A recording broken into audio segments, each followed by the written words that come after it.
السلام علیکم ورحمۃ اللہ وبرکاتہ۔ اعوذ باللہ من الشیطان الرجیم، بسم اللہ الرحمن الرحیم۔ پچھلے پارٹ آیت الکرسی میں اللہ تعالیٰ کی جن صفات کو گنوایا گیا ہے، اس میں اللہ تعالیٰ کی ایک اور صفت، اللہ تعالیٰ کی شان کبریائی، اس کے رعب و دبدبے کی طرف یہاں اشارہ کیا گیا ہے۔ کہا جاتا ہے کہ کون ہے جو اس کے ہاں اس کی اجازت کے بغیر سفارش کرتا ہے؟ اس والیہ فکرے سے یہ معلوم ہوتا ہے کہ یہ کیسے ہو سکتا ہے، کوئی یہ کیسے کر سکتا ہے، کون ہے جو جناب باری میں اللہ کی بارگاہ میں ایسی جرت کر سکے؟ خواہ کوئی بھی ہو، اس کی اجازت کے بغیر وہ یہ جرت نہیں کر سکتا۔ ہاں، اگر اس کی اجازت ہو تو پھر ایسا ممکن ہے۔ اس حقیقت کا ذکر یہاں اس لیے کیا گیا ہے کہ مشرکین کے ان خیالات کو جھٹلایا جائے، ان کی نفی کی جائے جو اپنے بزرگوں، فرشتوں یا دوسری ہستیوں کے بارے میں یہ خیال کرتے تھے کہ ان کا اللہ کے ہاں بہت زور چلتا ہے، اللہ تعالیٰ ان کی بات مانتے ہیں، اور وہ جو بات منوانا چاہیں اور جس بات پر وہ اڑ جائیں تو وہ اللہ تعالیٰ سے وہ بات منوا کر چھوڑتے ہیں، اور وہ جو کام چاہیں خدا سے لے سکتے ہیں۔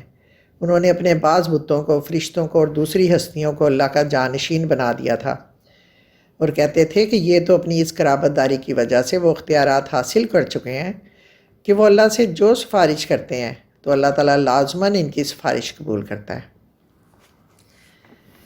یہاں انہیں یہ بتایا جا رہا ہے کہ زور چلنا تو دور کی بات ہے، کوئی بڑے سے بڑا پیغمبر یا کوئی فرشتہ اس پوری کائنات کے مالک کے سامنے بغیر اس کی اجازت کے زبان کھولنے کی بھی جرت نہیں کر سکتا، اور نہ ہی وہ اس کا اختیار رکھتے ہیں۔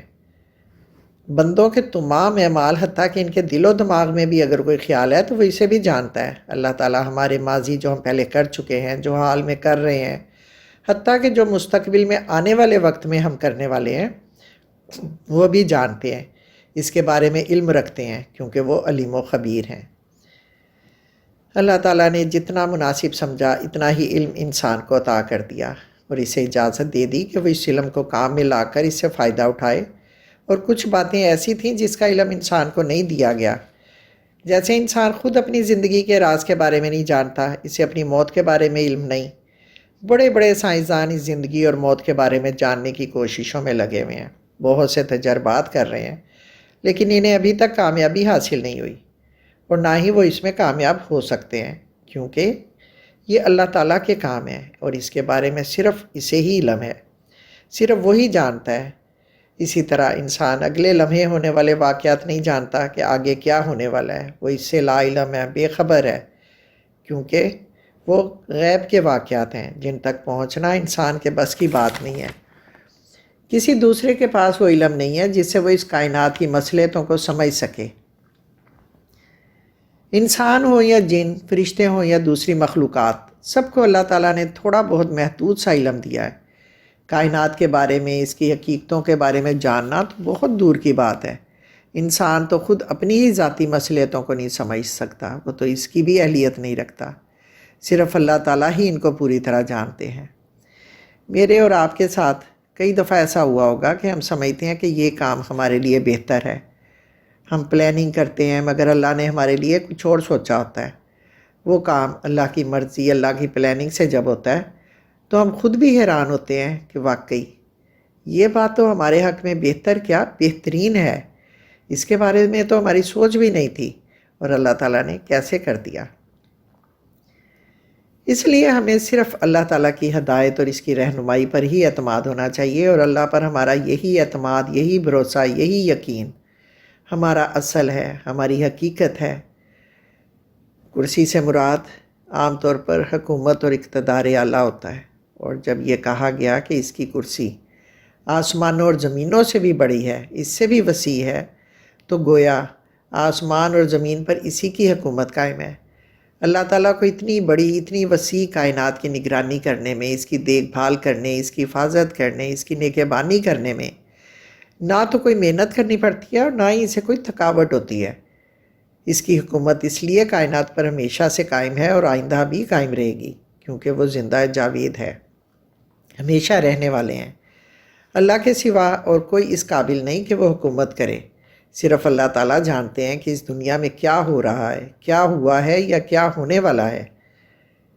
اللہ تعالیٰ تو کائنات کے ذرے ذرے سے واقف ہیں، اور ہم اپنے چھوٹے سے گھر کی بھی ہر چیز سے واقف نہیں ہوتے. ہمیں تو یہ بھی معلوم نہیں ہوتا کہ ہماری درازوں میں کیا کیا ہے. اس آیت میں اللہ تعالیٰ کی جو صفات بیان کی گئی ہیں ان میں سے آخری صفت اللہ تعالیٰ کا بزرگ و برتر ہونا ہے. یعنی اللہ کے سوا نہ کوئی عظیم ہے اور نہ کوئی سربلند ہے. عظمت اور بڑائی کو صرف اللہ تعالیٰ کے ساتھ مخصوص کر دیا گیا ہے اور یہ اشارہ دیا گیا ہے کہ اس معاملے میں اس کا کوئی بھی شریک نہیں ہے. یہ بڑائی اور غرور و تکبر کی صفت صرف اور صرف اللہ کے لیے ہے.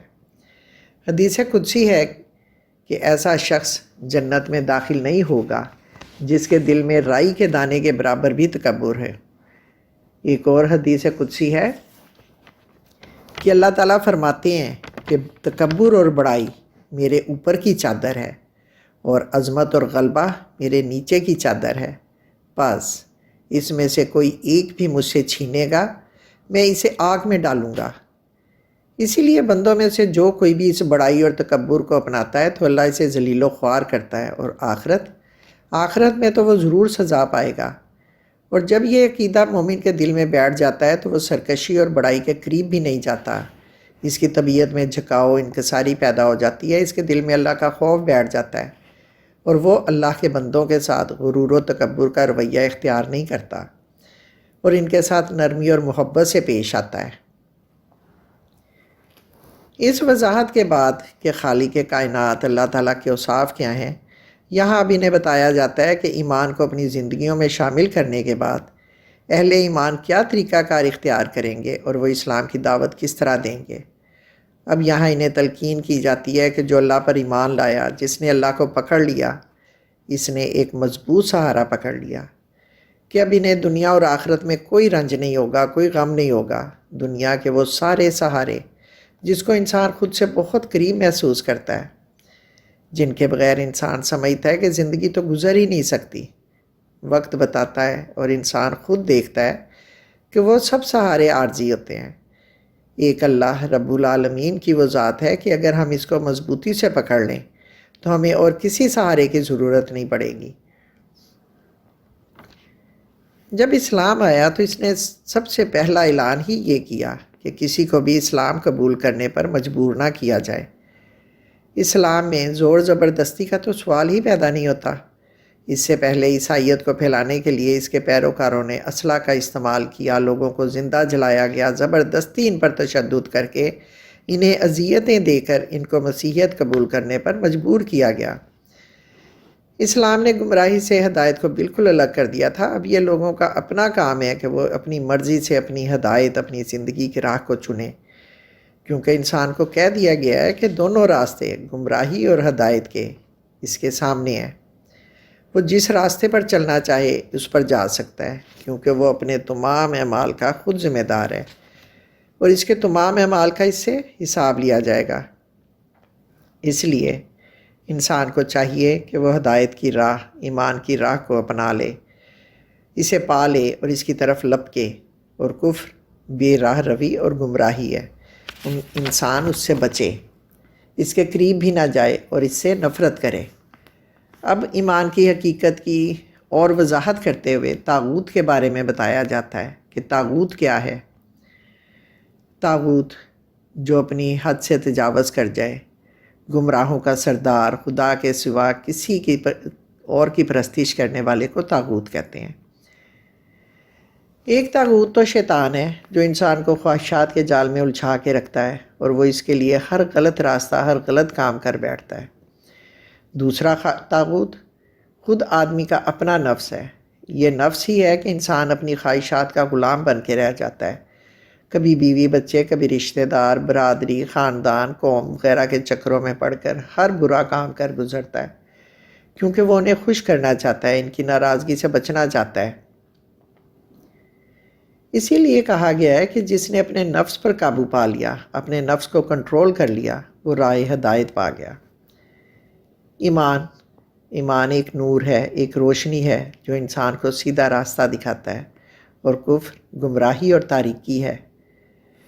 جتنی بھی برائیاں ہیں وہ تاریکیاں اور اندھیرے ہیں. جو انسان ان برائیوں میں گھر جاتا ہے وہ اللہ کی راہ سے ہٹ جاتا ہے.